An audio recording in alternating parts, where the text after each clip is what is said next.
Another exciting session. So this session will be on instructional coherence. We have 4 really nice papers that together give a really good view on where we're at and where we're going. The first paper will be presented by Julius, and he will focus on evidence on really the lack of coherence between curriculum, examination, and the actual teaching. These are the kind of 3 factors that very often come back in this kind of studies. And he will focus on Tanzania and Uganda. And I think a unique feature of that presentation that we should realize is it's a specific, careful way, a new way of they developed a specific instrument to measure incoherence. And so we can learn from that in itself. So that's kind of establishing, well, when we carefully measure it, there's clear evidence for incoherence. The next presentation by Joost will look at incoherence as well, but in a way a step up, looking at 6 recent RCTs, randomized control trials, across Kenya, Nigeria, Uganda, and Liberia, looking at misalignment and also kind of the role of, or the relevance for within class heterogeneity. By then we've got a clear evidence of there is incoherence and it's a big thing. Abhijit will then, in a 3rd paper that we'll see, zoom in on one specific way forward, which is RCT. We've seen on the previous session some of it. He's going to look at how can we integrate personalized computer-aided instruction with more classic teaching. And for that, he uses a 3-year evaluation in Rajasthan. So that's also interesting. It's a bit of a longer time horizon. And by then, you probably all wonder, like, fine, we know about incoherence, we can do something about it, but how do we implement this? Surely that's the big challenge.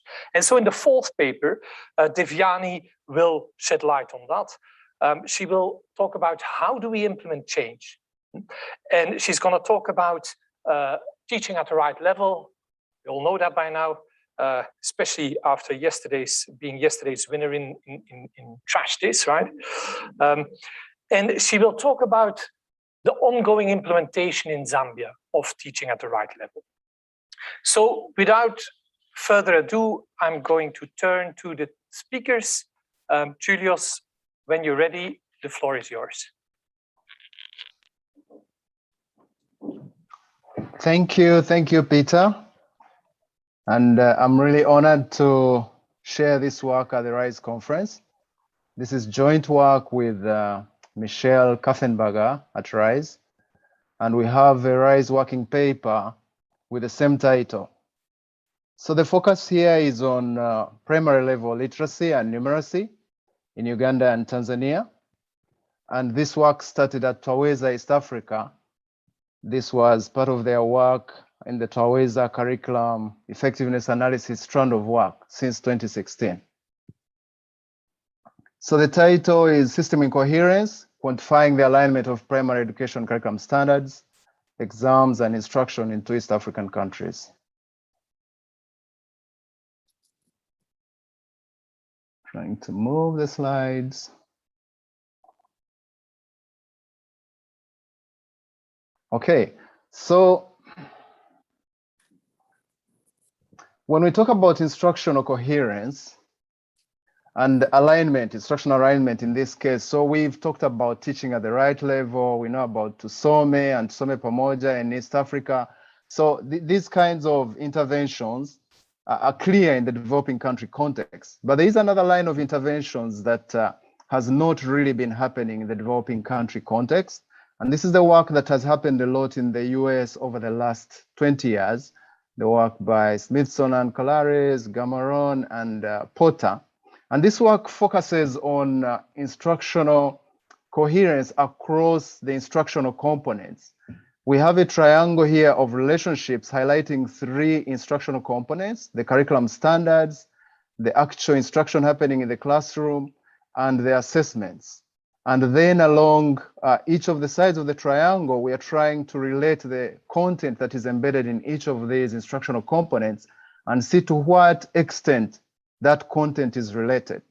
Now, in each of these institutions, you'll find that the players in there play several roles, and some of those roles can be contradictory or competing against each other. Just think about teachers and the requirement to complete the syllabus in the syllabus standards in a specific amount of time, but also they also need to ensure that the children acquire the desired competencies. Now, these two intentions can actually be competing.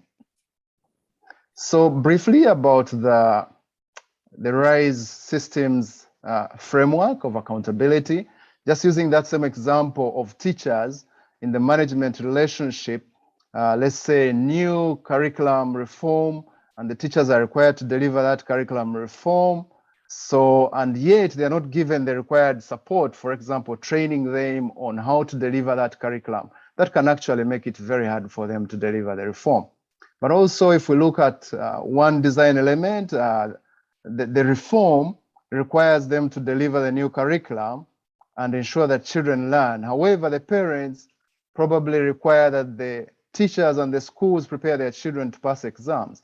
Now, if the exams are not well aligned with the reformed curriculum, you also have another opportunity for conflict or contradiction. So, two ways we are talking about incoherence here. Incoherence across the instructional components themselves, the three instructional components we've reflected on, but also incoherence within a particular component across time. Think of how children progress from grade 1 to grade 2 to grade 3 upwards, and how that content fits in each other or is coherent as they progress along the continuum. So how to measure this incoherence then, or coherence for that matter? So we use the surveys of enacted curriculum. These are tools for academic content analysis, alignment analysis, and teacher support, and they've really been broadly used in the United States for some time now. So these tools systematically allow you to analyze and quantify the content that is embedded in those instructional components, and then establish the coherence across those instructional components. We do this for Uganda and Tanzania. However, this work, when it started in Twaweza, it was done in all the three countries, Uganda, Kenya, and Tanzania. We focus on Uganda and Tanzania here. And it was done in partnership with the Wisconsin Center for Educational Research and the Center for Curriculum Analysis in Wisconsin-Madison. So what are these surveys of enacted curriculum? In principle, they are tools for collecting, processing, and reporting educational content that is embedded in instructional components. They begin from a comprehensive list of topics and subtopics that are supposed to be covered, let's say in primary mathematics. So you have to list all the topics and subtopics that should be covered. That's generate a detailed taxonomy. And then that's one dimension. The second dimension refers to the performance expectations for students learning. In other words, what should learners be able to do with this content?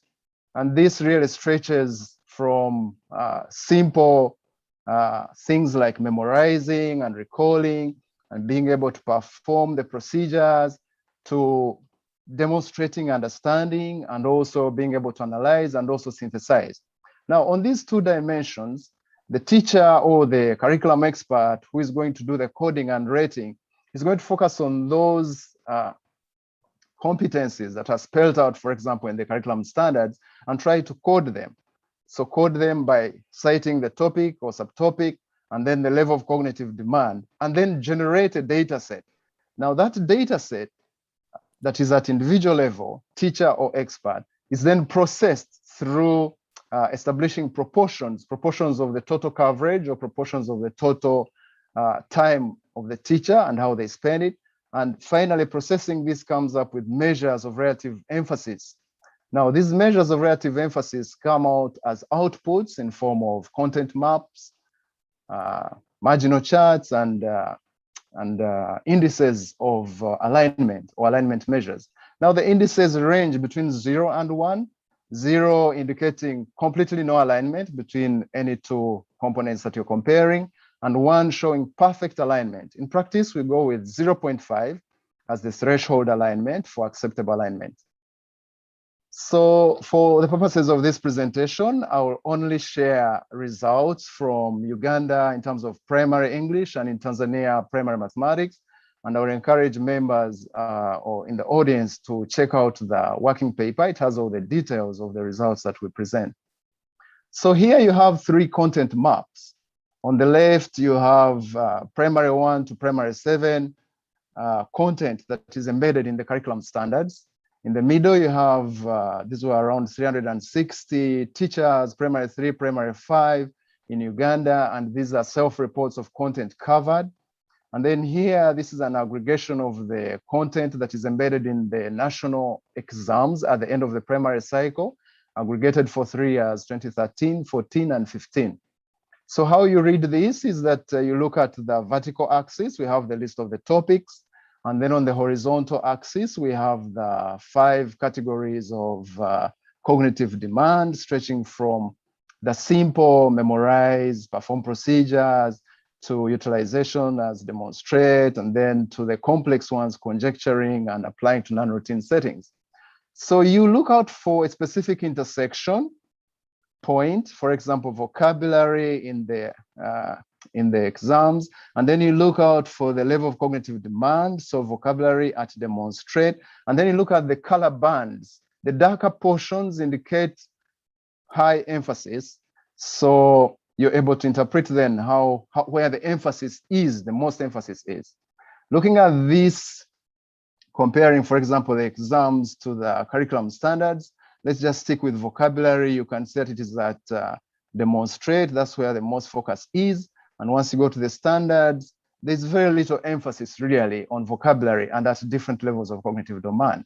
So let's go down and look at the standards, and in terms of speaking and presenting, it's emphasized mostly at demonstrate in the curriculum standards, and there is completely no emphasis at all. This is not targeted at all in the exams, okay? In the middle, we can see that teachers generally spread their emphasis all over, almost on all levels of cognitive demand. So there are no clear places where there's a lot of emphasis really. So the alignment measures we see here, standards versus exams, 0.36, standards versus instruction, 0.34, both of them below the threshold of 0.5. And now we look within a particular component. Now this means from grade upwards. So here we're looking at grade 1, 2, and 3 in the curriculum standards, the content that is embedded in there. Clearly you can see that very important foundational topics like phonemic awareness and phonics are not covered at all. And then for some topics, for example, critical reasoning, you can see that in grade 1, there's emphasis at memorize, and then in grade 2, completely omitted, and then in grade 3, emphasis jumps from memorize to non-routine. And if you look at writing applications, for example, completely not covered in grade 1 and grade 2. But once you go to grade 3, it is emphasized, it's high emphasis at a relatively higher level of cognitive demand. So we see non-systematic articulation. Left, thank you. Non-systematic articulation, skipping and reinstating coverage pattern with jumps in cognitive targeting, and then omission of foundational literacy skills. So let's move on to primary math in Tanzania. So here, relatively, the alignment measures are a little bit higher, but still below the 0.5. As you can see, 0.44 standards and exams, 0.44 standards and instruction, and then 0.33 instruction and exams. So the interpretation is the same. Just look at the topics and the levels of cognitive demand, and then the emphasis level depicted by the colors. So when we go and look at now within the standards themselves across the grades, beginning with grade 2, 3, and 4, here is an example of a good articulation, because we can see emphasis is on these main three topics: number, sense, operations, and measurement. And specifically on the levels of cognitive demand, we see good progression in that in grade 1, the emphasis is at memorize, perform procedures, and demonstrate. And it's the same in grade 2, but there's an addition here in terms of geometric concepts. And then in grade 3, we can see an addition yet more, another stretch in terms of applying to non-routine settings. So generally, all the results in terms of the alignment measures that we have in the paper at topic level. And by the way, we also have analysis at subtopic level, which is more nuanced and more, that's where the diagnosis happens.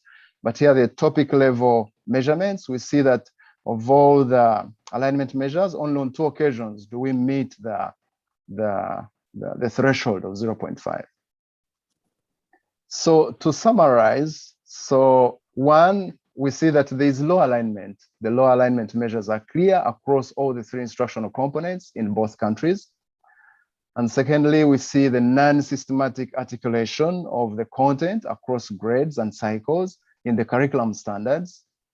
And then we see that teachers generally tend to cover broad strips of content and cognitive demand levels, which is unlike what the standards are stating. So they do not really follow the standards, especially in terms of deliberately emphasizing particular levels of cognitive demand or highlighting particular topics or subtopics in certain grades and not in others, which really draws away from their alignment with the standards, but also they're not even very well aligned with the exams.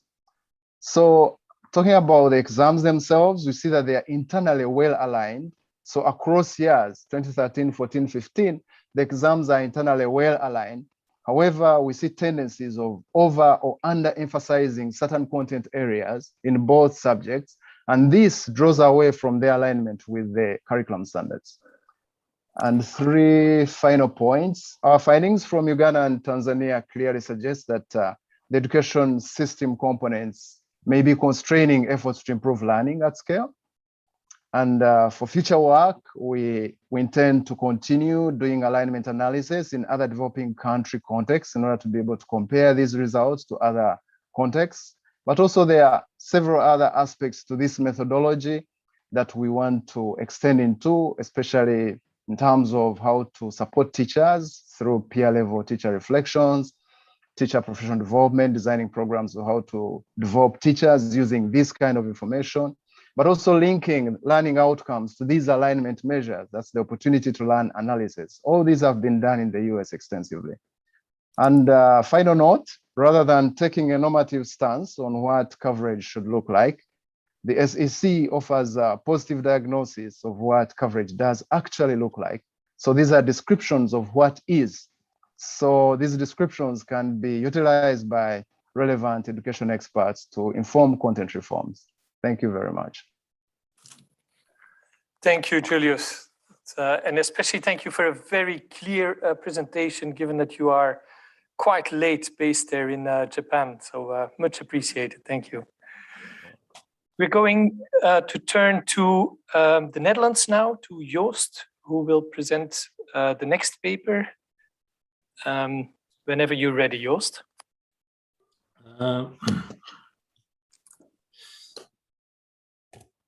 All right, thank you, and thank you very much to the RISE colleagues for having us, giving us the opportunity to present this work. And it's very nice to join with all of you around the world. And I'm particularly jealous of the colleagues in Abuja, who seem to have a nice group together there. I'm joining you alone from the Netherlands.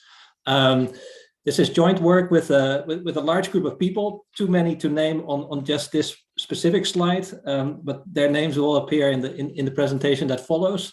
Now we have a concentration of colleagues at the University of Chicago with Michael Kramer's team, and here at Utrecht University, and of course, and I'll present those in a moment, the colleagues at New Globe who've been facilitating and implementing the interventions that I will about to present. So I will share some results from a number of different experimental A/B tests that are connected to different aspects of instructional coherence. And we've been doing that together with New Globe. I'm sure many of you, if not all, are well familiar. Characteristic of New Globe is among other things their structured pedagogical approach, so the use of teacher guides. And a few years ago, New Globe started a new learning collaborative with academics and scholars, and they reached out for support and collaboration on the specific interventions that I'm about to present.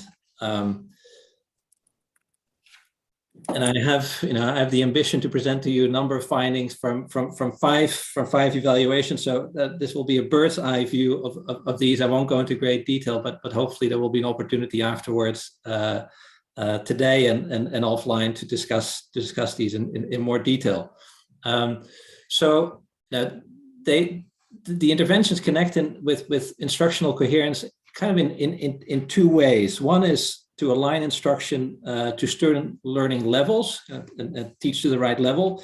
You have to think about, and as well as and the others will go touch more on this aspect, kind of how pupils learn more effectively. So to align the pedagogical approach to ways in which pupils learn, and what I mean with that, I'll discuss in more detail in a moment.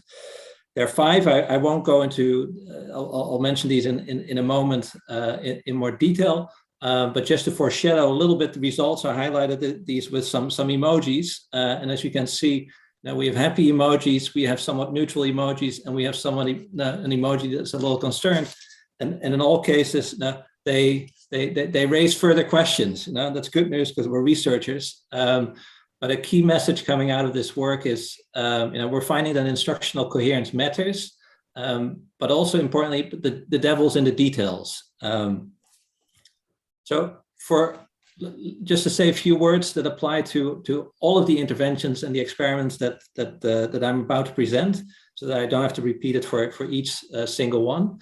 Now we have data available to us that have been provided by New Globe of the pupils and the schools in which these interventions have been implemented. And the particular ones that I'm presenting today have been implemented in the period 2018-2019, an academic year before the start of COVID. And the type of data that we have available to analyze is some school or classroom level data. They're highlighted here. And at the pupil level, we have a number of different exam scores. We have some basic demographic characteristics, including gender, which is not mentioned here. And an obvious limitation that I should highlight of all of these studies, let me start with a big advantage is now because we have access to these administrative level data, we're able to carry out the analysis quickly, also to adapt, and I'll mention that in a moment. We're able to adapt interventions based on the results that are coming out, and it can be done very cheaply because we don't have to go out to collect at least these data. An obvious limitation, of course, is that we would now wish to have more detailed data in some cases that would allow us to get at some of the mechanisms, and that's an obvious limitation. In all of the experiments, they were randomly assigned. We've done baseline checks. They pass. Attrition is an issue, but not selective attrition in the interventions that we have. So we feel I present these results with some confidence. So let me go to the first intervention that we evaluated around shorter teacher guides. There's a literature that highlights how detailed lesson guides can really support a teacher, especially if knowledge of subjects matters and effective pedagogy is low. But there have also been concerns raised that do you give teachers too much structure, and how important is it that teachers also have autonomy to adapt to particular needs of students? And within that context, this evaluation on shorter teacher guides was implemented. In the control group, so it's an A/B test. In the control group, teachers had the regular teacher guide as New Globe has these. And in the treatment group, and this pertains to standard 2 mathematics, the length of the teacher guides was reduced by approximately half. The material and the concepts were the same, but the idea was now, can the teacher guides in some ways be made more elegant, less dense, and still present the same information and with the same approach? So what do we find? Well, we actually find that these shorter teacher guides significantly increase pupil test scores by about 0.23 standard deviations. and that these effects appear to be concentrated among lower performing students. So when teachers have more autonomy, have slightly shorter teacher guides, it's the lower performing students that benefit, and the effect is largest that we find for more crowded classrooms. So when the classrooms are crowded and teachers have a bit more autonomy to respond to the needs, we see the largest effects. Now, moving on to another example of quizzing. Again, there is a literature that indicates that quizzing can be beneficial to student learning. On the other hand, when students spend time quizzing, you might be leaving something out, the classroom instruction, and so it's not clear to what extent now net quizzing can really benefit students. And so here, this intervention was implemented in grade 7 in Kenya, and grade 8. The control group received, again, regular afternoon lessons, but the treatment group received daily quizzes with 12 items aligned to the KCPE, the Kenya Primary Leaving Exam, in these 3 subjects, math, English, and social studies. And so what we find is actually that there was no significant treatment effect of this result. We do find that there's a positive interaction between treatment and academy mean baseline, so where the school had higher scores at baseline. And the interpretation here might be that quizzing can benefit now the higher performing schools. And so perhaps this is a complement to instructional quality, but the lower performing schools, the students did not benefit as much, or neutral results, I should say, from quizzing. There was not a negative effect, on the other hand, either. Now, a slightly different, instead of quizzing, you can also a question: how do students, and that's a similar type of question with quizzing, but how do students retain information? There's a literature on interleaving.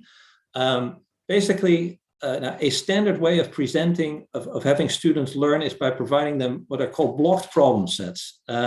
So you might have relatively easy math problems that you practice, then you go to slightly more difficult, and then to increasingly more difficult. That's a standard approach. An alternative approach, and there's support in the literature for this, is the idea of interleaving, where you might go from an easy problem to a more difficult problem to an intermediate problem, and it gets mixed over time. But the evidence base from low and middle income countries is very limited. So this intervention was implemented in grade 5 for math, and the control group had the standard blocked way of approaching it, and the treatment group this interleaved way of trying to learn the material. So what do we find? We actually find that this raises performance on short-term tests by about 0.34 standard deviations, and that this was most effective for those who are performing lower at baseline. Now, let me go 5 more to minutes. 5 more minutes. Perfect. Then I'm well on track. So then the last 2 that I want to present is one of level math problem set. So, and we've spoken about this in the conference over the past days. Now, teach to the right level. An obvious challenge is how to scale these within these types of initiatives within education systems. And so what Nublo tried in this particular intervention, and this was done in Kenya with class 4 math, was to assign problem sets, easier ones and more difficult ones in the class, where teachers made an assessment themselves to give some, say, problem set A to a certain group of pupils that they thought would benefit from more basic materials, and another group that would benefit from more challenging materials. Now, what do we find here? Actually, we find negative point estimates that are statistically insignificant, and on gender, we find statistically significant negative interactions. of course, there's a very large literature on the benefits of teaching to the right level.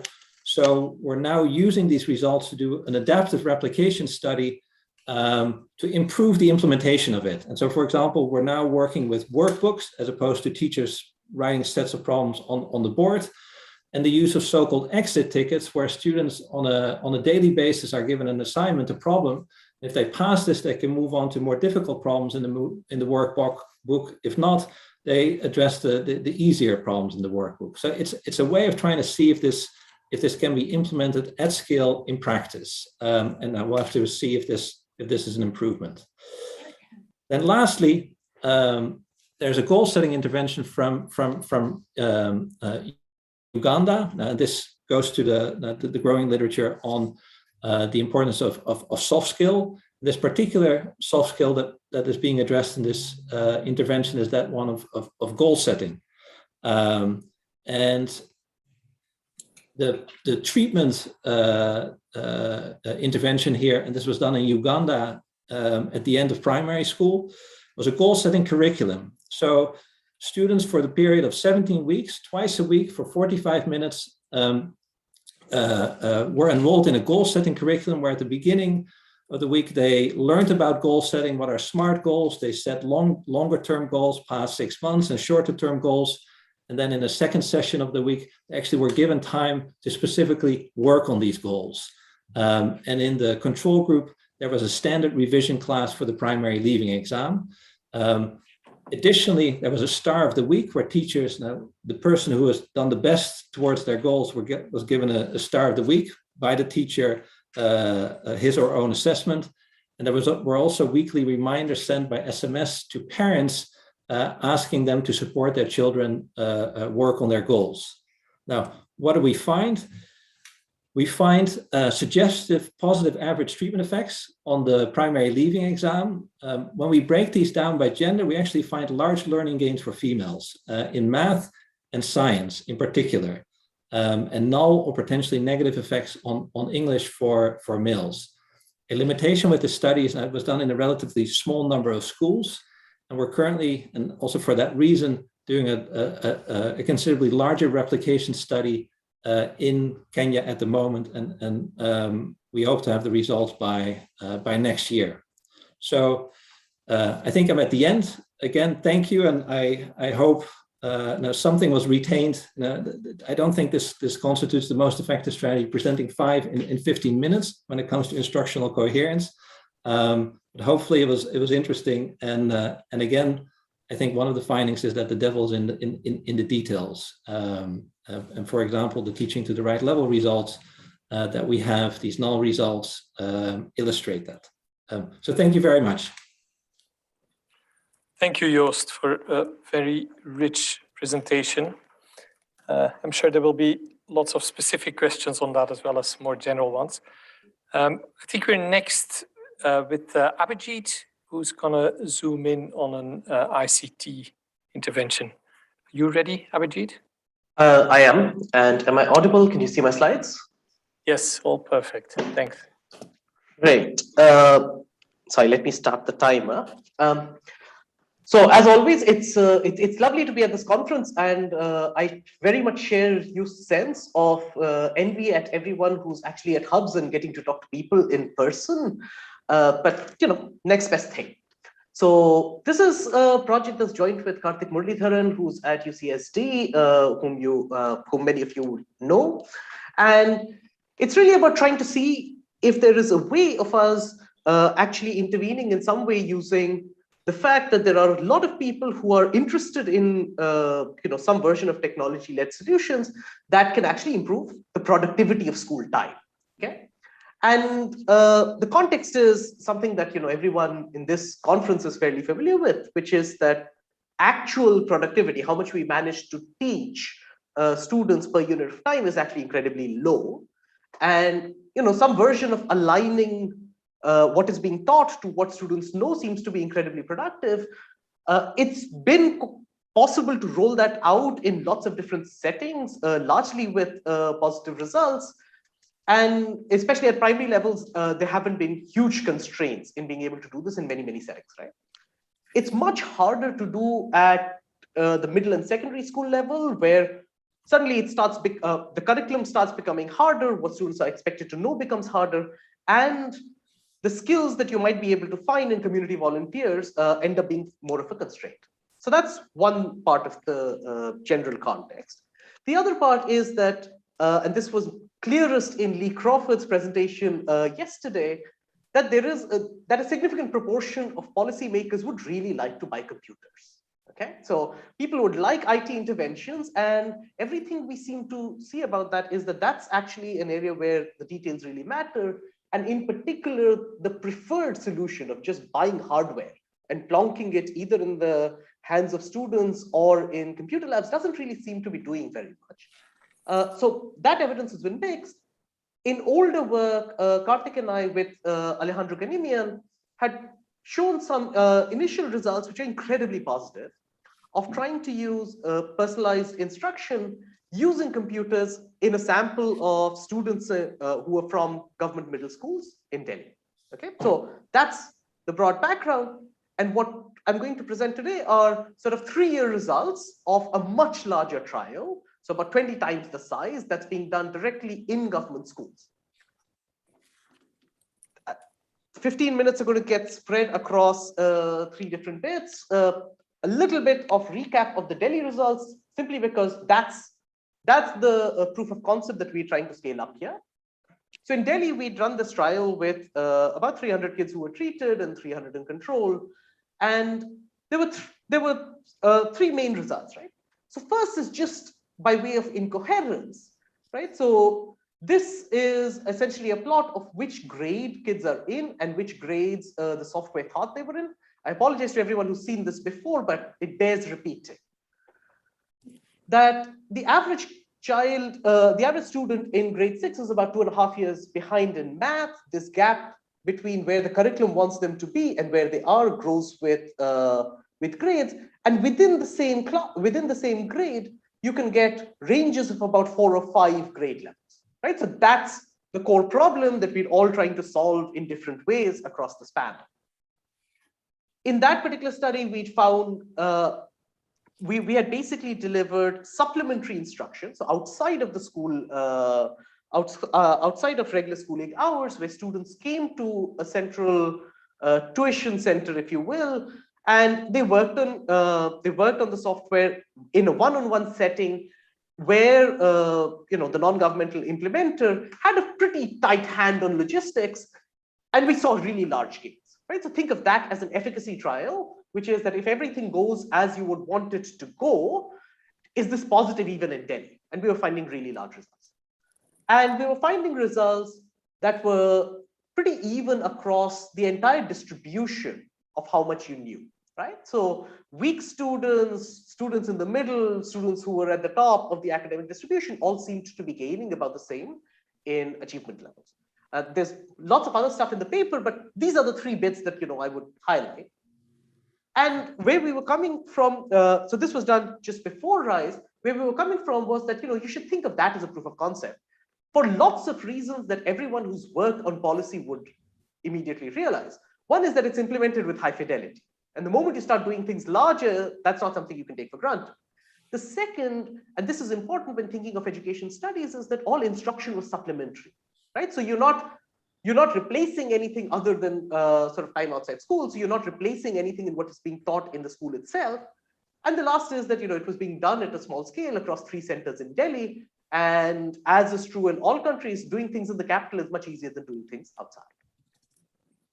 The after-school model is not a way that you would ever scale up if you really want to reach students who from poorer, more disadvantaged background. And at some point, if you want to scale up and you want to reach disadvantaged populations, we need to figure out ways of making this work in the public schooling system. So that's where the study comes in. And really the challenge is, how do you make an intervention like this work in a way that is within school schedules, that can work across urban and rural areas, that is accepted by teachers, that has them actively participating in being able to implement, and keeping in mind that you will face constraints in the availability of hardware, on the fidelity of implementation, on things like electricity that are just first order once you try. going across the system. So where is this? This is happening in 4 districts of Rajasthan, Churu, Jhunjhunu, Udaipur, and Dungarpur, across both rural and urban areas. Some of these are particularly poor districts. And it's happening in a set of schools that have grades 1 to 10 in the same school. And 80 schools are split between treatment and control, and we do pairwise randomization. The important part here, which is very different from Delhi, is that that we treated students all the way from class 1 to class 8, right? So one of these issues is also like, what is the optimal time to try introducing interventions of this kind? And this is about 20 times the size. And yeah, that's Rajasthan. It's right here on the border with Pakistan. It's about 80 million people. So I don't know, think Germany. If you're in Europe, think Ethiopia. If you're in Africa, and my guess is something like combined Texas, California, and a couple of smaller states for change. And that's what if you're in the US. That's Churu and Chinjuru. That's Udaipur, Dungarpur. Okay, how does this work? So the intervention design is the following, which is that the instruction is during the school day and it replaces regular instruction.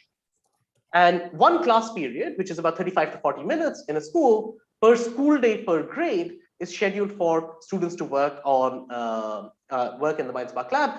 In India, there's a 6-day school week. So 3 days they do Hindi, 3 days they do math.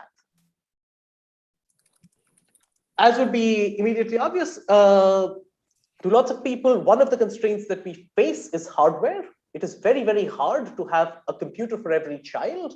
So if possible, each child works on their own computer. But in the very first year of the intervention, it was clear that that wasn't going to work.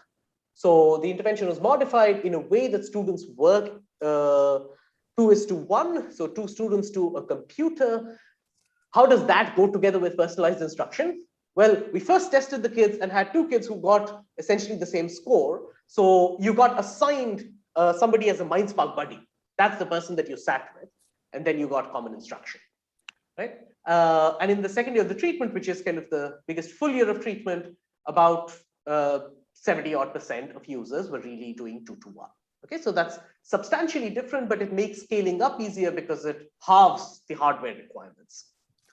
And importantly, this was being done essentially with regular subject teachers who were given some amount of training. And the MindSpark labs had a lab in charge whose primary job was to just make sure that the hardware was working if somebody had login issues and things of that kind. And in the third year, this was reduced to about 2 days per week. Okay, and that's going to be important in ways that I'm going to just show. So that's kind of what a MindSpark lab looks like in girls' school. You know what timetables look like. You have 5 more minutes, Rajit. Yeah, I'll be fine. Yeah, so huge challenges in adapting curriculum. What do you do when 1/3 of your lectures disappear because students need to go to a lab? There was a lot of structured work that went into making that transition easy for teachers. And I can talk more about that if you want in the questions. So results. Turns out that, once you move outside Delhi, the instruction alignment problem is even more severe. This is in the first year of treatment. Again, similar graph, the grade that students are enrolled in, their assessed level of ability, the lowest possible is 1. And essentially, I mean, what you can see is that, if you're in grade 7, there's some kids who are actually at that level, but there's a pretty large cluster who are at grade 2, grade 3 level, right? So that's the core of the challenge. What are the results? So the results that we see, so in the first year, we were seeing about treatment effects of about 0.12, 0.13 of standard deviation in math and Hindi. So Hindi is the local language.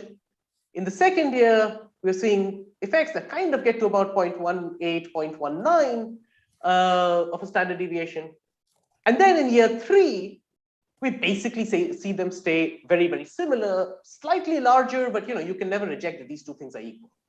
Right? So we're seeing effects of about between 0.2 and 0.25 of a standard deviation in the 2 subjects. In the last year, because that's the year that we were ending the evaluation, we also tracked kids to their home. Turns out nothing changes. So, attrition is really not a problem here, and it's not differential. We see somewhat larger effects in middle schools, which is where we had tried this earlier. We see fairly consistent effects in grades 3 to 5. In none of the 3 years do we ever find effects on students in grades 1 and 2. Okay, so stuff like this just doesn't seem to be working with really young kids, and maybe we should think of that while putting things in future implementations. No significant heterogeneity by sex, by socioeconomic status, by baseline test scores. Alex would give me trouble for reporting only standard deviation impacts. We break it down into what can students do. We see gains across the board and they're meaningful, but it's very hard to show for grades 1 to 8 all the way. We're seeing gains consistent with the personalized nature of the intervention. So students at the bottom third are learning things on the easier part of our exams. That's what they're getting right. Students who were initially higher performing are gaining harder skills, but everyone's making progress, right? And that's kind of the goal that you would have. Big question, why are treatment effect gains lower in year 3? Okay, so I won't lie, I would have expected this to be a bit larger, and it isn't. So there's 2 explanations. One is a mechanical one that happens in every single panel data set, which comes from things like test score decay, right? So you forget some stuff that you've been taught every year. So the gains in a 2-year evaluation are never year 1 plus year 2. It's year 1 plus year 2 minus what you forgot after year 1. Okay, so gains are mechanically lower, but that can't explain everything here. The other thing is that we see substantially lower usage in the 3rd year than in the 2nd year. And our hypothesis is the following, that having the lab in charge in the lab at all points just helped with treatment compliance, right? So nothing's really changed in the scheduling of these lectures, but students are answering fewer questions, they're spending less time. And when we look at sort of the dose response, the value added of an hour of MindSpark instruction, that doesn't seem to have changed very much from year 2 to year 3 at all, right? So the decline in usage can explain the decline in treatment effects almost perfectly. How should we think of magnitudes? Well, it's about 2/3 of learning gains per year of schooling in the sample with vertically linked IRT scores and the like. It's in similar ranges as things like the initial teaching at the right level and tracking studies, similar ranges as incentives in performance pay and cameras, but easier to do, right? So nobody really wants to do performance pay in most government settings. Lots of people want to buy computers, so maybe this would be easier to scale. These are smaller than the Delhi results, but in lots of ways we should have expected it. I would have still liked them to be a little larger, but well, they're substantive gains and bunches of things that we still need to work on. This will be a paper in about 6-8 months, and in the public domain. And then in my last minute, I think I just want to take a step back and go like, what are we learning from all of this? And I think there's 2 sets of things. One, which is important for thinking about policy and thinking about tech, which is that one of the thorniest problems that we have is how do we take things that work in efficacy trials and change them in ways that they will work in government systems as they exist, right? So that requires adapting policy, that requires combining constraints, incentives, technology, getting buy-in across lots of places. And that's to some extent been the largest intellectual gain out of this project, because now EI has been scaling this up in various other states. This is the model that they've gone with, and that's the model that came together with the rest of us. I should have had a silent one because now all of you know my time is up. There's technical issues here as well, but let's just leave those be. Those are nerdier, but incredibly important. So that's it. Wonderful, thanks. Thank you for stopping more or less on time. Exactly on time, I will. There's a standard deviation there, but I won't go there. So I think we're going to change tack now and turn to Devyani. And so kind of let our mind zoom out and think, okay, if we want to address incoherence, how do we do that at scale? And Devyani is going to share experience they have with wide implementation in Zambia. So over to you, Devyani. Thanks so much, Pieter, and thank you to all my co-panelists. I feel quite lucky actually to be presenting right at the end, because I know much has been said about teaching at the right level. And hopefully what I'm going to share will help us understand at least how we understand teaching at the right level and what's been happening in some of the countries where we're active. But before I move on, I must acknowledge that I'm wearing multiple hats. I come from Pratham in India. All of you must have met Rukmini on the Trash This session yesterday, but I'm also part of the Teaching at the Right Level Africa team. And we work very closely with VVOB in Zambia on the Teaching at the Right Level program. And I'm really telling the story of the Ministry of General Education today that has been instrumental in scaling this up in Zambia. So I hope I'm able to adequately represent all those voices. Okay, there we go. So I thought that given that there's been a lot of talk about teaching at the right level, I'd do a quick introduction so that we're all on the same page in terms of what I'm going to be talking about today. So if we zoom into the situation in Zambia, let's go back to 2016 when we started implementing the teaching at the right level approach. And here you can see data. This is the type of data that you see in USSER type assessments. Many of you may be familiar with these type of assessments from different parts of the world. But this is data from Zambia in 2016, 18, and 19 as the program was significantly scaling up. So in 2016, we began with about 80 schools in a pilot. And there already we could see that more than 50% of kids in grades 3 to 5 cannot even read simple words in the local language. As we went to a much larger scale, close to 500 schools in 2018, we saw similar results. And as we went in 2019 to 1,100 schools, we were seeing similar results in where these schools were getting started. So close to 40 to 50% of kids in the school system in grades 3 to 5 who are unable to recognize even words. And you can see a very small proportion who are actually reading fluently. And we see the situation is often worse in mathematics. So if you look at these teachers in the primary grades, we've all been talking about it, who should she be teaching and what should she be teaching, right? That's really what teaching at the right level is trying to solve. But what we saw was that the picture can change quickly.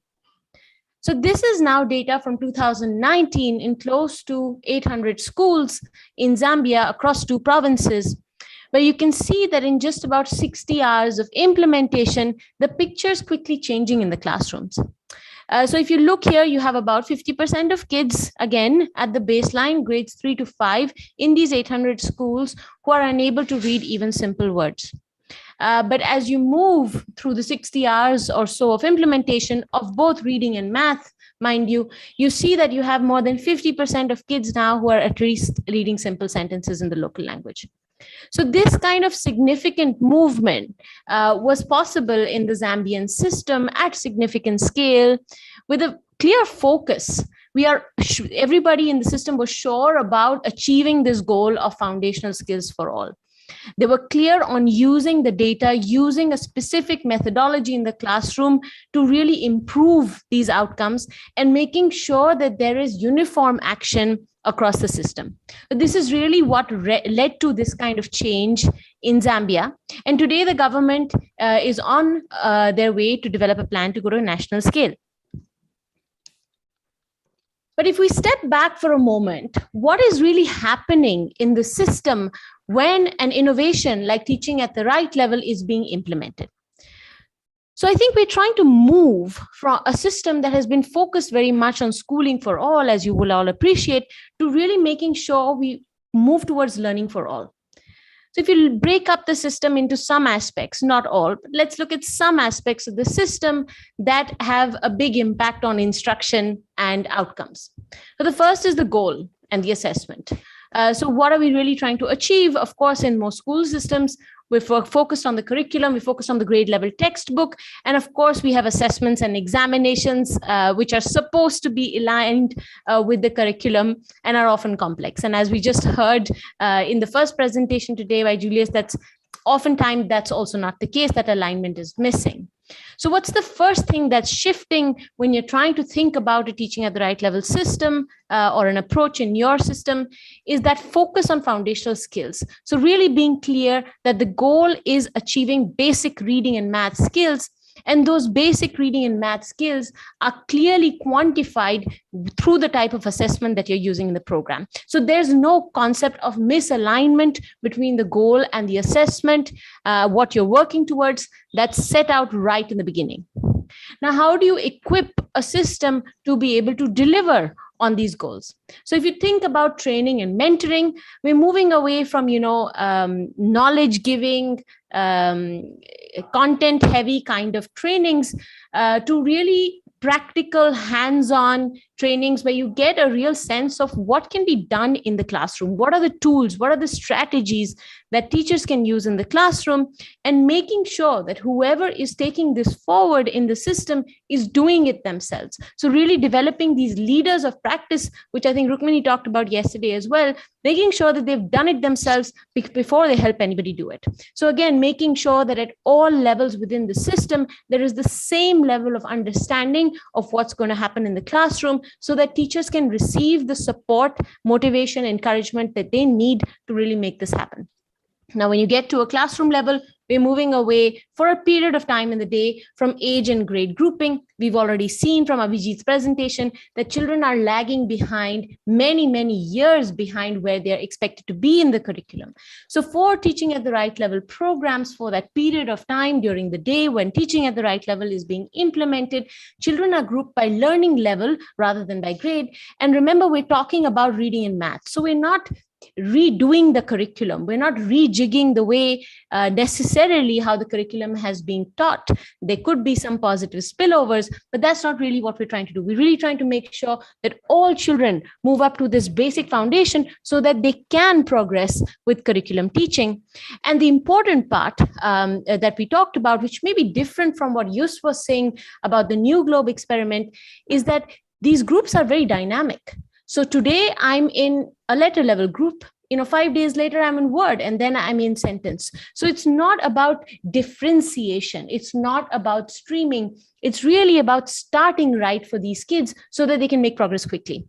Now, how do we do this? Fun activities, simple activities. I won't get into the nitty-gritties of the methodology, but very different from the textbook-driven chalk and talk approach that you see in the classroom, which is really focused on the top of the class. So one of the things that we've seen in teaching at the right level programs is that the children at the lowest levels actually benefit the most, because you're breaking away from that, I need them to be here, so I'm going to teach them here. You're really taking them forward from where they are, and making sure that your assessment, your measurement, your review processes are really aligned with what you're trying to achieve. So not looking at, independent pen and paper tests, which are different from what the teacher is trying to achieve in the classroom, or some sort of review processes that don't really feed back into the system, but really making sure that you're looking at information, you're doing periodic reviews, and you're fueling back this information to improve the program, because the goal is clear. The goal is the same for the teacher, for the cluster level official, for the national level officials. And how do we know that all of this works? I think all of you are very familiar with the evidence on Pratham's teaching at the right level approach. We started back in 2001 with RCTs, with JPAL, and over the years, we were able to experiment with different types of delivery models, tweaking the methodology, tweaking the model a bit to really get to scalable models, which can either be implemented directly or through the government system. And this was really what led to the growth of teaching at the right level programs in Africa, beginning with Zambia, then Cote d'Ivoire, Nigeria, and many, many other countries today. And we're doing our best to support some of these initiatives through the Teaching at the Right Level Africa initiative, which is a joint initiative of Pratham and JPAL. So now with that background, I'm going to tell you the Zambia story. So what's happening in Zambia when we talk about Catch Up, as the program is called? We're focusing on children in grades 3 to 5. The program is delivered in the local languages because children are going through the first 2 grades without even acquiring basic reading fluency in their local languages, and of course, without basic mathematics skills. This is happening in government schools, so formal schools, community schools, and it happens for 2 terms in every academic year. Now, that means that today we are in a position where in some provinces, this has been happening for a few years, because this has now become an annual process for the Zambian government. As they scale up, they also continue the program for those who need it in these 2 terms in every academic year. Is 1 hour of instruction daily, but owing to the Zambian school day being quite short and often operating in shifts, this happens outside the class hours or outside the timetable. So during the school day, but outside the timetable, 1 hour of instruction daily, usually language or math. So similar to what was happening with MindSpark, but 1 hour of instructional time, regrouping children by level rather than by age or grade. This is run completely by school teachers, mentored by actors within the system, and I'll show you what that looks like. And it's really led and owned by the government system. So I think this is an example of, we were saying it's challenging to integrate into the system, etc. But when there is alignment at all different levels, this kind of system-led change becomes quite possible. So how did we get here? This is a bit of the history. In Zambia in 2015, after hearing about results from teaching at the right level and showing interest in foundational skills, the ministry actually formed the catch-up working group.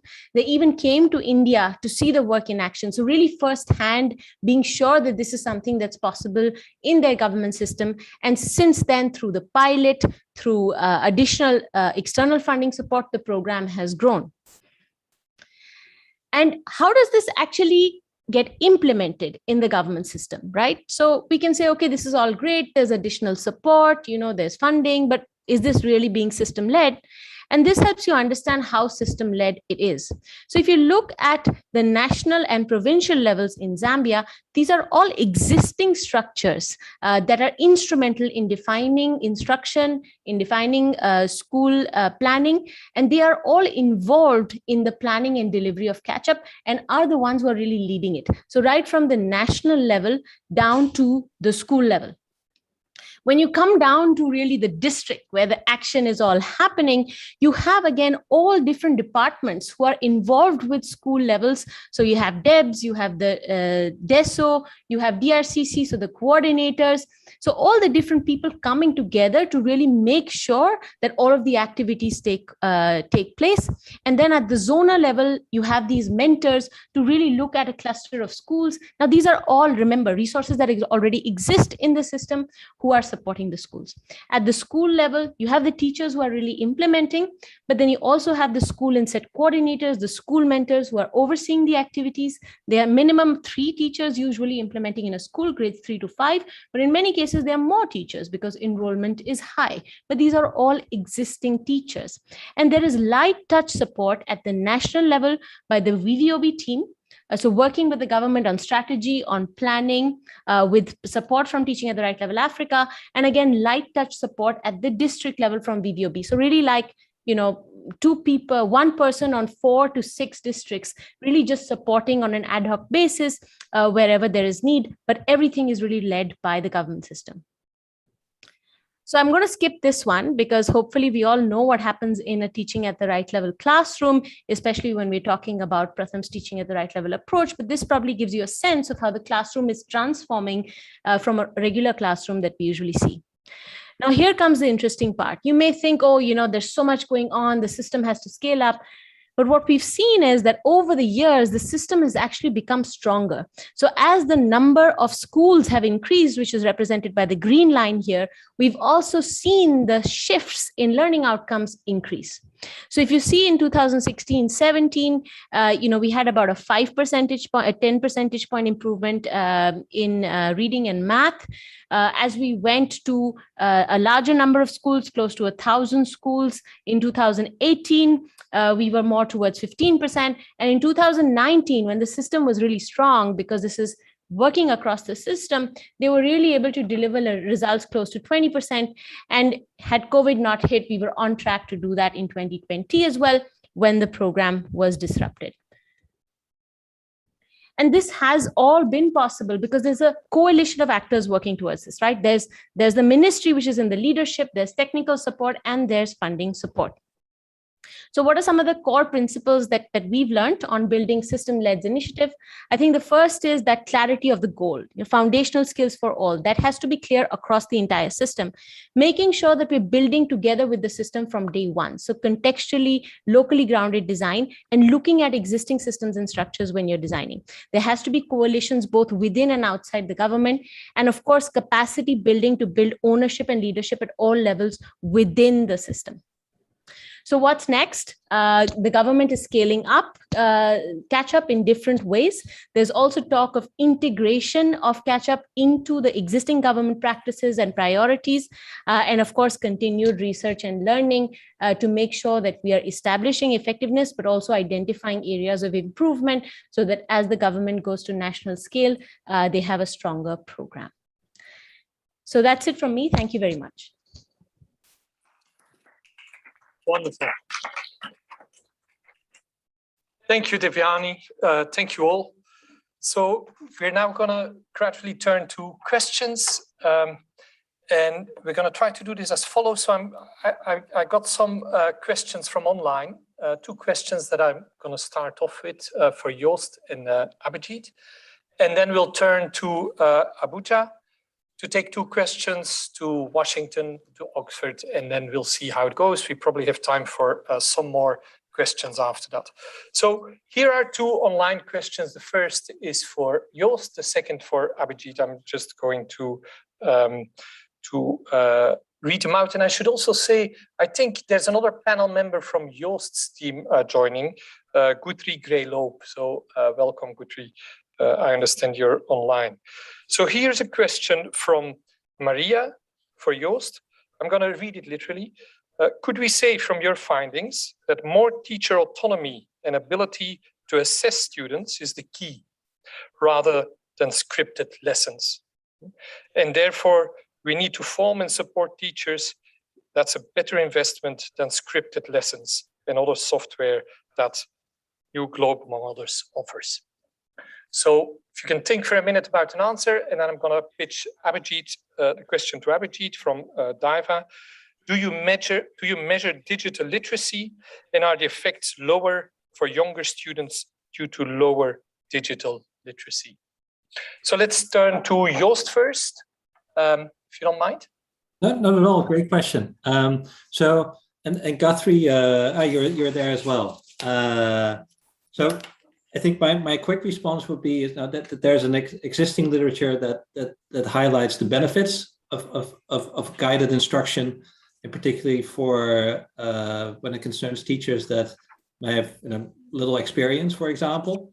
But I think these results highlight that there's a spectrum that too much guidance can go at the expense of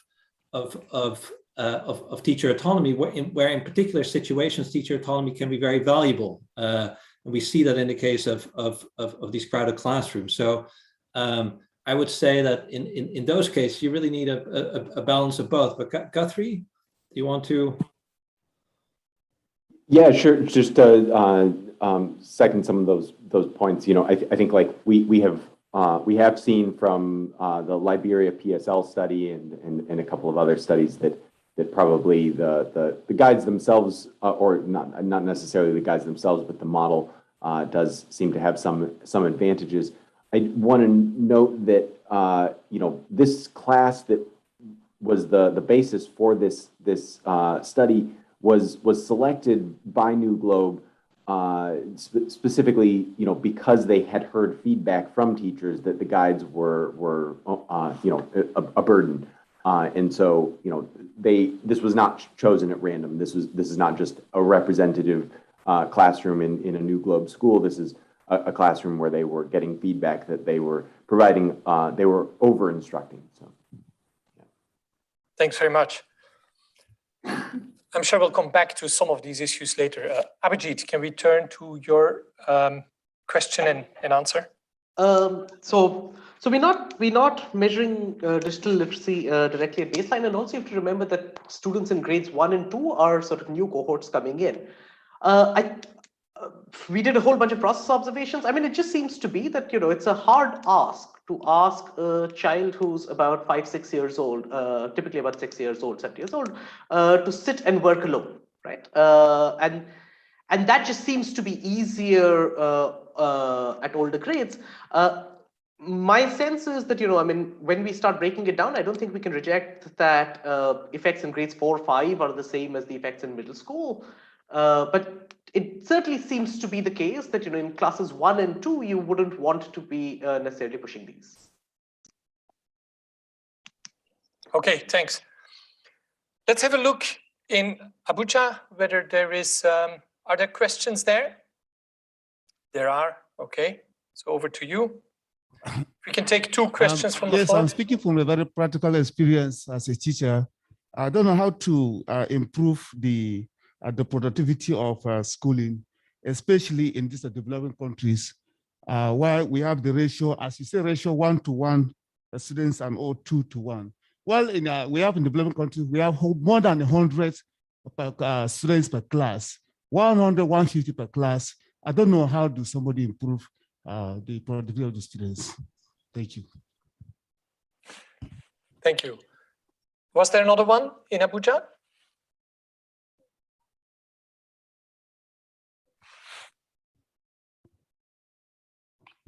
Learning instructions in. We can hear you.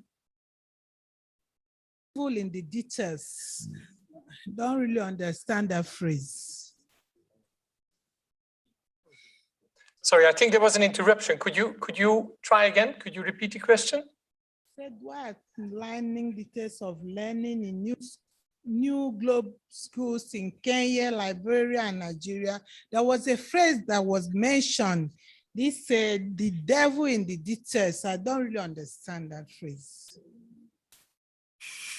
Okay, so let's start with the last one to Joost, and then I'll invite the others to react as well.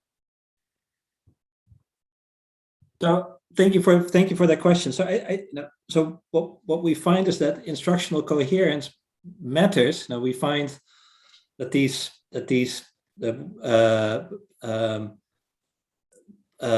but it really matters how you design it. And so, for example, our teaching to the right level, we find now these null results, although there's a good body of evidence indicating that in principle this is a good thing. But in practice, the way this was initially designed, it didn't work. And then we try to figure out, okay, why not?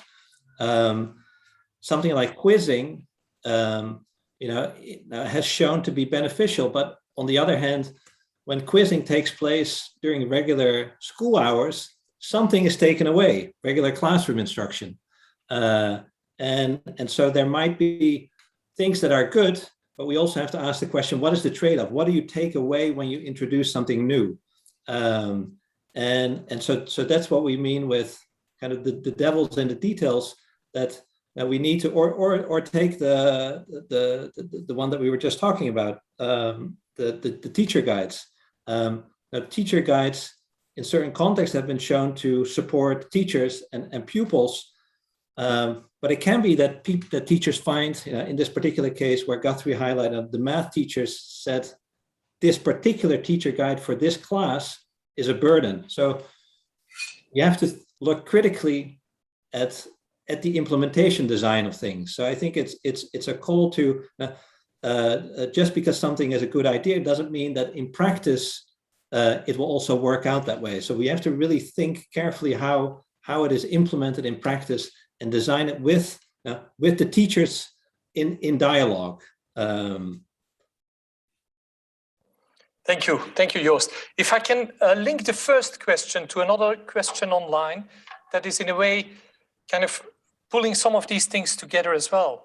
There was a question from Jacobus for Julius and asking whether you presented this in, I should read it literally, this is fascinating work and super important. Have you had an opportunity to present this research to Tanzania's Institute of Education and NECTA? And if so, how did they respond? And it goes on, but I'm going to stop there because I think that is really interesting to to get some of the insights from Devyani in Zambia and ongoing work in Tanzania, how is this going to fly? How do policymakers respond and link that to the question of the practitioners? Julius, can you? Thank you, Pieter. Can you hear me well? Yes, we can. Great, yeah. So note these specific results. So we finalized this paper late last year, and due to COVID, we haven't really shared these results yet.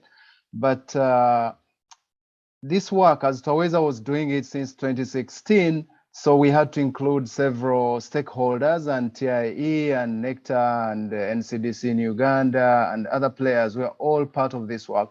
Indeed, many of these experts from those organizations contributed in coding and rating, the work I referred to, and some of the early results were shared with them. Of course, in the very early stages, these were shocking results, as we all know. Many times when results that we don't expect hit us, there's a shock. But over time, there was acceptance, just like the citizen-led assessment history that we know, how governments first rejected their findings and then finally come on board.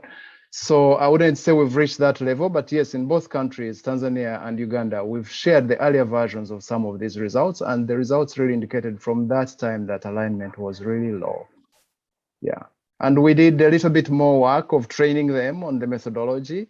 So this was not really, it didn't go to completion, but yes, these, especially the TIE and the NCDC, the curriculum bodies in both countries, understand this methodology and they really know how it works. Yeah. Thank you, Julius. I'd next like to turn to Washington, DC and see whether there are questions from the floor there.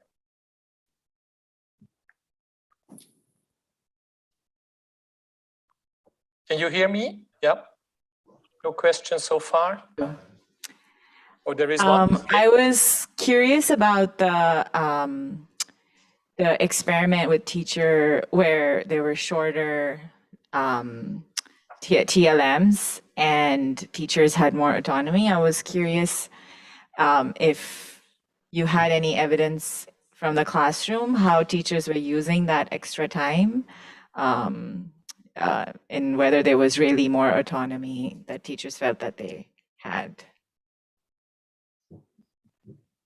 Can we have another question from Washington? So Guthrie and Joost, if you can keep that in mind. Any more questions from DC? Louise? Can't imagine you would resist a question on instructional coherence, Louise. Oh, okay. I didn't. Yeah. Actually, Julius already kindly answered the question on the chat, so I'm not going to bother with that. But I want to make a comment, though, if that's allowed. And what it is that there's an interesting relationship between the last presentation of Abhijit and the others, in particular Julius's, and that is, well, I've never seen written documentation of what I'm about to say, but when I was looking at the literature on interactive radio instruction, which was actually shown to be quite successful, but never sustained or not very well sustained. So the research indicated that it was fairly successful, but the research never much dug into why. But I've queried the experts on interactive radio instruction who both evaluated and designed programs. And there is, at that time, I was becoming interested in structured pedagogy and alignment. And their answer was quite amazing, and I didn't prompt it. And they said, the reason interactive radio instruction works is because A, it makes instruction more structured and coherent. And B, if you have instructional coherence, you can have more accountability. If you have clear goals, if you have a clear scope and sequence over the year, if you have clear pacing, then there can be more accountability. In a sense, Abhijit, the accountability isn't from the teachers in the case of technology-aided instruction. The accountability, in some sense, is from the software provider. but it's probably there, and there's probably a good bit of thought in MindSpark devoted to the scope and sequence over the year, the timetabling, and so on. So I think there's an interesting convergence between your presentation and Julius's, and to some extent the others, that kind of reinforce the theme of coherence and alignment, and also how coherence and alignment can work with or work for accountability of the teachers. Thank you, Luis. Not a question. Abhijit, do you want to respond to that with your reflections, and then we'll turn to the other question. Let me. So I actually agree entirely with Luis, and that's partly what I was trying to communicate in the presentation. That a lot of what I think we've been learning over the period of the last 3 years, like let's cut out the pandemic here because none of us learned anything in the pandemic, is just how many of these details need to go in aligning things both with how you'd make the curriculum work, how you'd make it work with the motivation of teachers, and how you would make anything sort of work in practice.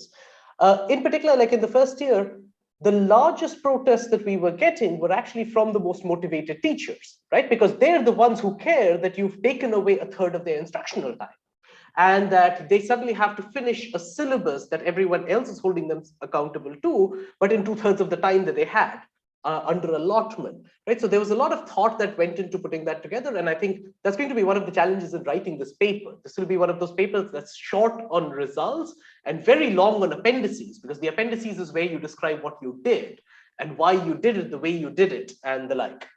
So this will be a monster of a PDF when it's done, but it will be a while. Okay, something to look forward to. Gutri and Joost, or Joost, do you want to respond to the first? Sure, yeah.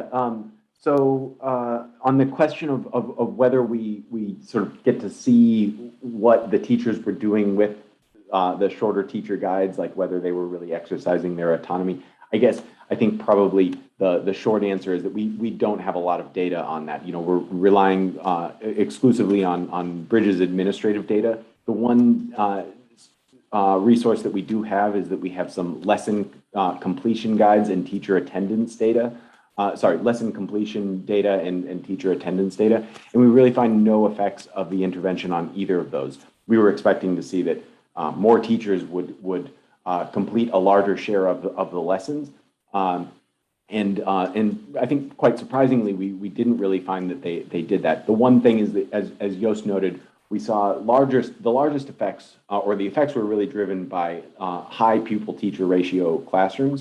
And so, I guess, this is very speculative. We have to use our imaginations here, but, I think our operating theory is that, a teacher in a large classroom with, a lot of students with a lot of individual needs is rushing to complete a very long teacher guide, and they don't have any time to really assess whether certain students are falling behind or something like that, and so they're they're kind of ignoring this tacit role of a teacher in a classroom, and if you shorten the guide, you reduce that burden. Maybe they then are able to address those types of gaps. So yeah.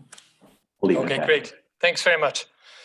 Let me turn to Oxford here and see whether there are questions from here. No hands. Let me turn online.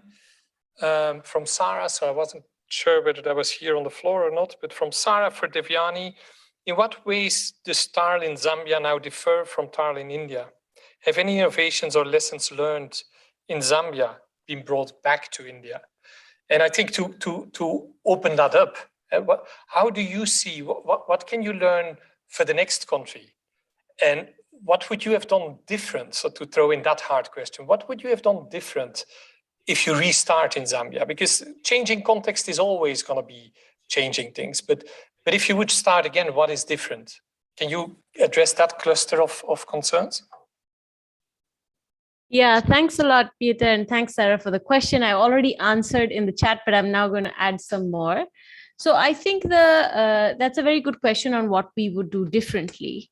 I think when we went in to Zambia in the pilot, I think to some extent we underestimated the level of technical capacity building that is necessary to be put into the system in order to really help them deliver on programming like this.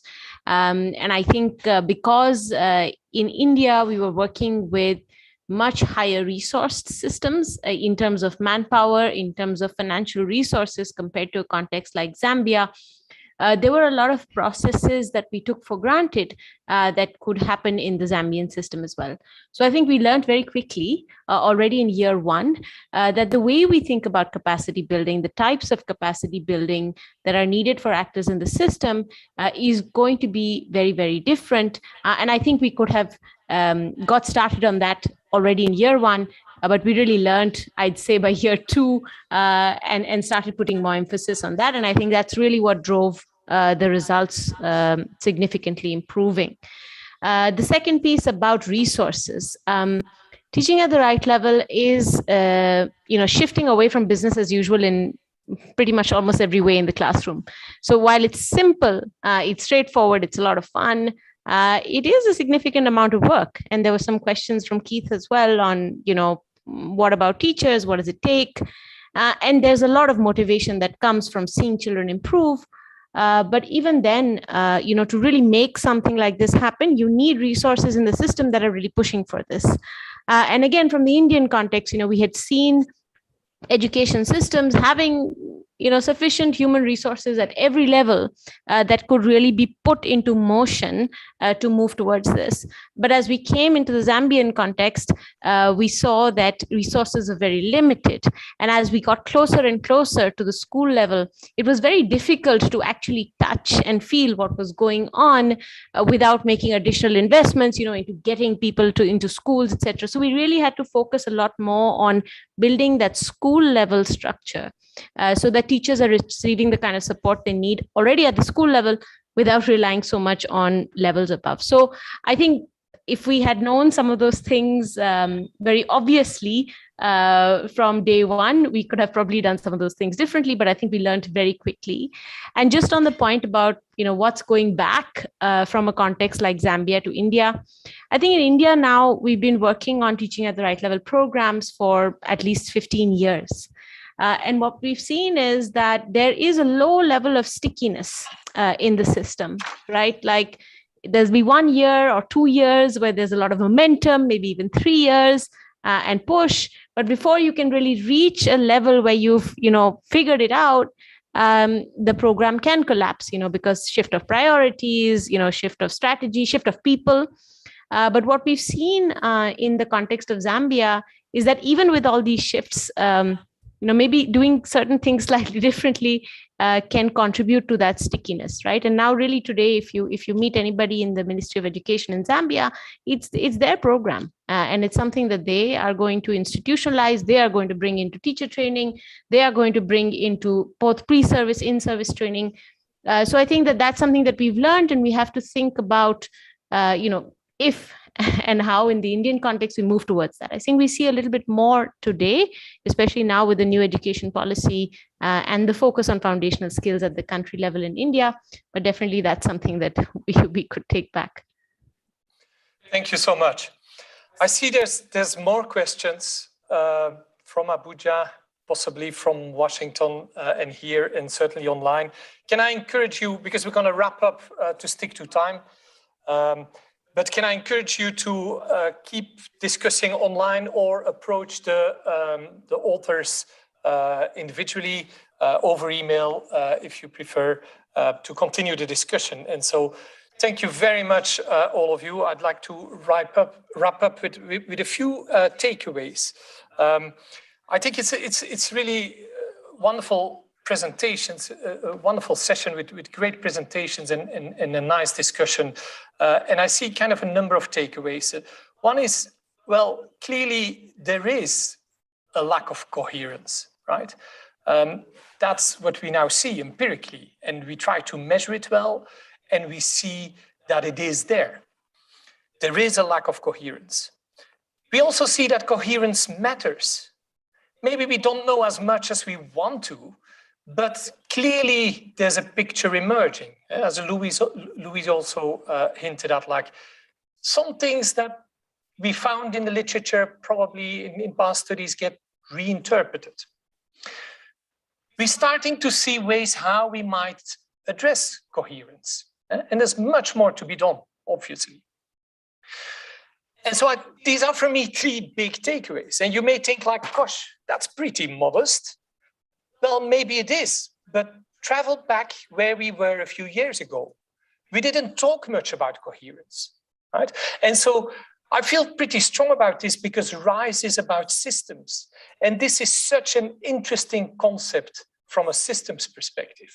You get away from some of the muddled discussions about systems to really empirical measurement and to really check consistency across a system. And I think that's really exciting. We didn't know this just a few years ago, and now it's here on the agenda to stay, and it's preeminently a systems issue. It's in a way, it shows with the way or the road we've traveled and some of the issues that are ahead of us, what we should do next. So thank you very much to the speakers for fascinating presentations and to the audience for your participation. We'll take a 15-minute break, I believe, and we'll be exactly in, I think I overrun 1 minute, in 14 minutes back here. Great, thank you.